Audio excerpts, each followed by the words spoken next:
Satyendra Kumar civil warrior channel में आप सबका स्वागत करता हूं। दोस्तों, हम थर्ड सेमेस्टर के एक most important subject structural mechanic पढ़ रहे हैं और स्ट्रक्चरल मैकेनिक में हम दोस्तों लेसन नंबर 1 समाप्त कर चुके हैं। लेसन नंबर 2 चल रहा है। लेसन नंबर 2 में हमने सबसे पहले लोड क्या होता है इसके बारे में पढ़ चुके हैं, फिर टाइप्स ऑफ लोड पढ़ चुके हैं, फिर स्ट्रेस क्या होता है इसके बारे में पढ़ चुके हैं। दोस्तों, आज हम पढ़ेंगे स्ट्रेन। स्ट्रेन मतलब विकृति क्या होती है इसके बारे में पढ़ेंगे। दोस्तों, ये लेक्चर नंबर हमारा दोस्तों 13 है। आज इस लेक्चर में हम स्ट्रेन मतलब विकृति क्या होती है इसके बारे में जानेंगे। तो दोस्तों, सबसे पहले जो हमने पढ़ा था लेसन नंबर 1 में इलास्टिक क्या होता है। इलास्टिक में क्या होता था, जब किसी वस्तु पर बाह्य बल लगाया जाता था तो उस वस्तु के शेप एंड साइज में परिवर्तन हो जाता था और जब बल हटा लेते थे तो पुनः वह अपनी पुरानी प्रारंभिक अवस्था में शेप एंड साइज में आ जाती थी। उसी हम इलास्टिक मतलब प्रत्यास्था कहते थे। आज हम उसी से रिलेटेड समझेंगे कि स्ट्रेन मतलब विकृति क्या होती है। तो पहले इसको समझते हैं और फिर परिभाषा देखते हैं। तो दोस्तों, हमारा कोई ये पदार्थ है, ये हमारा कोई पदार्थ है। इस पदार्थ पर हम क्या कर रहे हैं, एक सिरा पहले हम इसको स्थिर कर देते हैं, एक सिरा को स्थिर कर देते हैं। ये हमारा कोई पदार्थ है, इस पदार्थ का एक सिरा हम स्थिर कर देते हैं।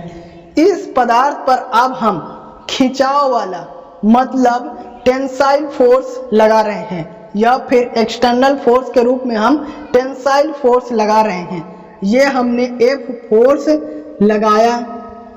जब हमने F फोर्स लगाया तो इस वस्तु में शेप एंड साइज में परिवर्तन हो जाएगा। तो देखते हैं कि क्या परिवर्तन होगा शेप एंड साइज में। तो दोस्तों, इसका जो डायमीटर है, इसका डायमीटर हमारा कम हो जाएगा, इसका डायमीटर कम हो जाएगा और लेंथ इसकी बढ़ जाएगी। मतलब एक बार फिर समझते हैं, ये हमारा कोई पदार्थ है, ठीक है। इस पदार्थ पर जब हम एक्सटर्नल फोर्स बाहरी बल F लगाएंगे तो इस वस्तु में शेप एंड साइज में परिवर्तन हो जाएगा। तो इसमें क्या होगा, इसमें हमारा डायमीटर कम हो जाएगा और हमारी लेंथ लंबाई हमारी बढ़ जाएगी। तो जो ये वस्तु है, इस वस्तु की लंबाई हम L मान रहे हैं। क्या मान रहे हैं, यहाँ से यहाँ तक की दोस्तों हमारी लंबाई L है। जब L है तो हम इस पर जब फोर्स लगाएंगे तो हमारी लंबाई कितनी बढ़ गई थी, तो यहाँ से यहाँ तक दोस्तों हम मान लेते हैं कि डेल L लंबाई बढ़ गई होगी।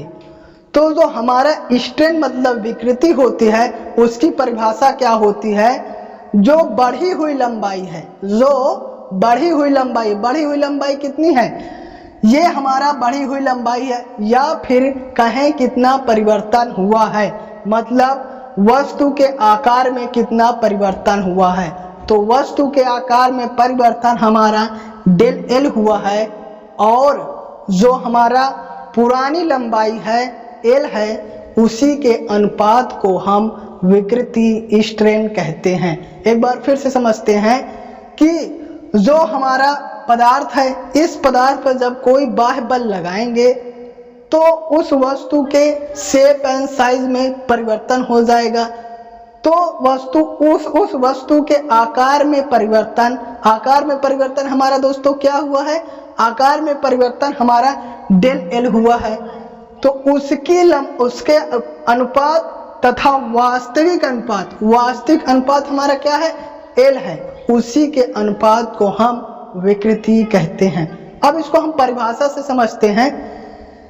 स्ट्रेन, जब किसी वस्तु पर बाह्य बल लगाया जाता है, मतलब हमने एक्सटर्नल फोर्स इस पे F लगाया है, तो रूप व आकार मतलब शेप एंड साइज में परिवर्तन हो जाता है। ये तो हमारी इलास्टिक के अनुसार मतलब प्रत्यास्था के परिभाषा के अनुसार शेप एंड साइज में परिवर्तन हो जाता है जब किसी वस्तु पर बाह्य बल लगाएंगे। तो आकार में परिवर्तन, पहले दोस्तों जब हम बाह्य बल नहीं लगाए रहेंगे तो उसमें कोई परिवर्तन होगा, मगर जब हम बाह्य बल F लगा देंगे तो उस वस्तु के आकार में परिवर्तन हो जाएगा। तो हमारी परिभाषा कहती क्या, आकार में परिवर्तन तथा वास्तविक आकार, मतलब जब हम बल लगाए हैं उसके बाद का आकार तथा वास्तविक आकार के अनुपात को हम विकृति मतलब स्ट्रेन कहते हैं। तो जो हमारे आकार में परिवर्तन कितना हुआ है दोस्तों, आकार में परिवर्तन हमारा डेल एल हुआ है, डेल एल आकार में परिवर्तन हुआ तथा वास्तविक आकार हमारा क्या है, एल है, तथा वास्तविक आकार के अनुपात को हम विकृति स्ट्रेन कहते हैं। इसे दोस्तों या फिर एप्सिलॉन नॉट से प्रदर्शित करते हैं। तो जो हमारा परिभाषा फार्मूला क्या हो जाएगा, आकार में परिवर्तन कितना हुआ है, डेल एल, और वास्तविक आकार कितना है, वास्तविक आकार हमारा एल है। तो इसी के अनुपात को आकार में परिवर्तन तथा वास्तविक आकार के अनुपात को हम विकृति स्ट्रेन कहते हैं। इसके देख लेते हैं विमा क्या होती है दोस्तों। जो आकार में परिवर्तन होगा है इसको भी हम सेंटीमीटर में या फिर mm में या फिर मीटर में मापेंगे, और फिर वास्तविक आकार जो हमारी एल है ये भी मीटर में या सेंटीमीटर या mm में होगा।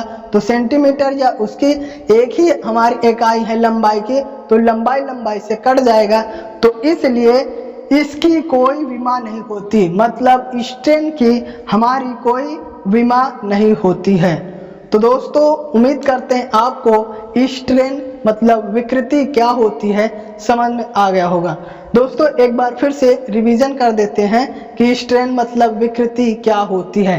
तो हमारा कोई वस्तु है, जब उस वस्तु पर बाह्य बल F लगाया जाएगा तो उस वस्तु में आकार शेप एंड साइज परिवर्तन हो जाएगा। आकार में परिवर्तन हमारा डेल एल हुआ है तथा वास्तविक आकार हमारी जो उसकी लंबाई एल है उसी के अनुपात को विकृति कहते हैं।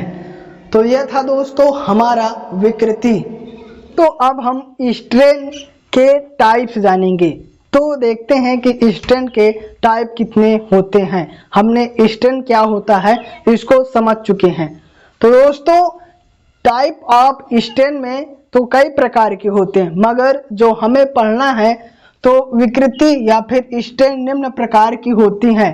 कुल मिला के हमें स्ट्रेन इसमें 4 प्रकार के पढ़ना है। कौन कौन से पढ़ना है, तो सबसे पहले अनुदैर्ध्य विकृति लॉन्गिट्यूडनल स्ट्रेन ये पढ़ना है। फिर दूसरा पढ़ना है पार्श्व विकृति लेटरल स्ट्रेन क्या होता है इसको पढ़ना है। और फिर तीसरा पढ़ना है अपरूपण विकृति शियर स्ट्रेन क्या होता है। फिर चौथा पढ़ेंगे आयतन विकृति वाइलोम स्ट्रेन क्या होती है। तो दोस्तों इसमें कुल मिला के हम टाइप ऑफ स्ट्रेन में 4 प्रकार के पढ़ेंगे। कौन कौन से एक बार फिर से देख लेते हैं। सबसे पहले अनुदैर्ध्य विकृति पढ़ेंगे, फिर दूसरा पार्श्व विकृति, और तीसरा अपरूपण विकृति, और चौथा आयतन विकृति। तो दोस्तों इस लेक्चर में हमने स्ट्रेन क्या होता है और फिर टाइप ऑफ स्ट्रेन क्या होता है इसके बारे में जाना। अब हम टाइप ऑफ स्ट्रेन का विस्तार पूर्वक अध्ययन अगले लेक्चर में करेंगे। दोस्तों इसके साथ यह वीडियो हम समाप्त करते हैं। यदि यह वीडियो आपको अच्छा लगा हो तो वीडियो को लाइक कर दीजिए और चैनल को सब्सक्राइब कर दीजिए और बेल आइकन के ऑल पे क्लिक कर दीजिए और दोस्तों में भी शेयर कर दीजिए। Thank you for watching.